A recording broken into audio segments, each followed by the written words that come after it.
Hello everyone, every tip I'm about to give comes straight from the mechanics working here in the shop, so there's no need to worry. Look, when a customer comes in with that message on their Land Rover, the first thing we explain is that the adaptive suspension system is what adjusts the shock absorbers based on the terrain and driving style.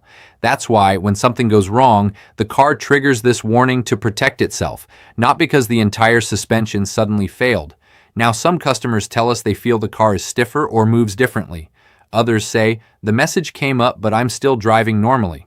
That makes sense because when the fault appears, the system goes into a safety mode, keeping the shocks in a fixed position.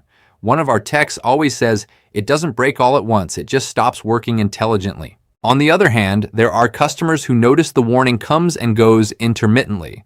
In those cases, it's usually a height or motion sensor sending strange data. These sensors are exposed to dust, moisture, and vibrations, and over time, they can start to fail. Also, many times the problem comes from the electronic shock absorbers themselves. Each one has internal valves controlled electronically, and when they don't respond properly, the system detects it immediately. Some customers say the car bounces more than normal, which gives us a clue that something in the shocks needs attention. Meanwhile, we also can't overlook the wiring and connections, because this system depends on precise electrical signals. We've had customers who thought the suspension was broken, but it was just a loose connector or moisture.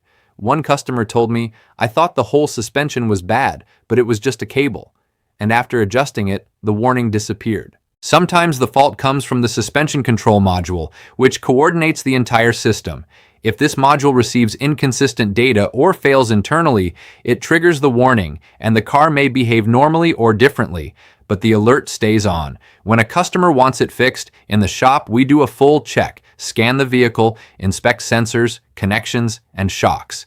If everything checks out, sometimes a simple system reset clears the error, but if it comes back, the affected part needs to be repaired or replaced.